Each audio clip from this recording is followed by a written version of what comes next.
The Bible isn't just a book, it's a force that has shaped civilizations. It has influenced laws, inspired revolutions, and guided billions of lives. But have you ever wondered why different Christian groups don't even agree on which books belong in it? Or how texts written thousands of years ago still spark debates today? Tonight, we're diving into the Bible, not just as a sacred text, but as a historical, cultural, and deeply human phenomenon. The Bible is basically the ultimate bestseller, except instead of a new edition every year, it's been shaping history for millennia. It's not just one book, but a whole library, written by dozens of authors over centuries, covering everything from poetry and prophecy to laws and letters. Christians believe it's divinely inspired, meaning it's God's word, but here's the twist. Different Christian groups can't even agree on which books should be in it.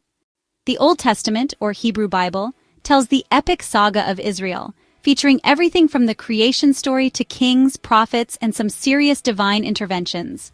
The Torah, also called the Pentateuch, lays down the foundational laws and legendary moments like the Exodus and the Covenant at Mount Sinai. Then come the historical books which track Israel's ups and downs, the wisdom literature, think Psalms and Proverbs, and the prophetic books that call out injustice and predict a coming Messiah. The New Testament shifts the focus to Jesus, his life, teachings, miracles, and of course the dramatic finale, his death and resurrection. It kicks off with the four Gospels, Matthew, Mark, Luke, and John, each offering a different angle on Jesus' story. Then there's the Book of Acts, which follows the early Christian movement, and a series of letters or epistles from leaders like Paul, Peter, and John, tackling everything from theology to church drama. And finally, we have the Book of Revelation, a wild, apocalyptic vision that people have been debating for centuries. But here's where things get interesting. Different Christian traditions recognize different versions of the Bible. Protestants stick with 66 books, 39 in the Old Testament and 27 in the New Testament. Catholics, on the other hand, include 73, thanks to the Deuterocanonical books, which are found in the Septuagint, an ancient Greek translation of Jewish scriptures.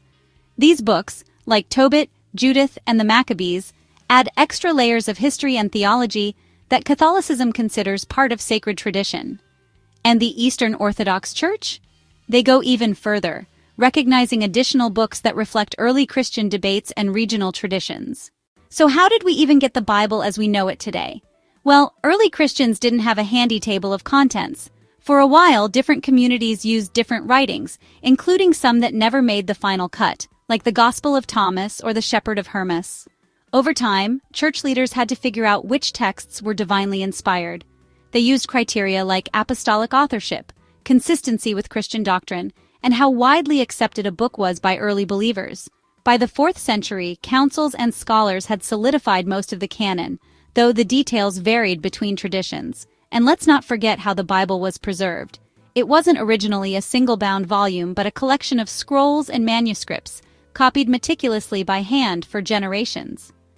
Then came the game changer, the printing press in the 15th century, which made the Bible more accessible than ever. This sparked new translations, theological debates, and, fast forward to today, thousands of versions in nearly every language on the planet. Regardless of all these historical complexities, the Bible remains central to Christian faith and practice. For believers, it's more than just a book. It's a guide to understanding God's will, a source of wisdom and encouragement, and the foundation of worship. It's read in churches, studied in seminaries, and reflected on in personal devotion. And the themes it explores, love, justice, redemption, and the nature of God, continue to inspire and challenge people across cultures and generations.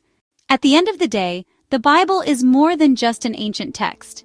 It's a living document that continues to shape faith, morality, and worldviews. Whether you approach it as a believer looking for spiritual insight or a historian fascinated by its impact, the Bible offers a vast and profound narrative that has left an indelible mark on human civilization. Its pages contain the struggles and triumphs of individuals and nations, the hopes and fears of generations, and an enduring message of divine grace. I'll leave you to discuss in the comments. If you had to summarize the Bible in one sentence, what would it be? Don't forget to subscribe if you haven't already. Take care of yourselves, take care of your loved ones, and I'll catch you soon in another video.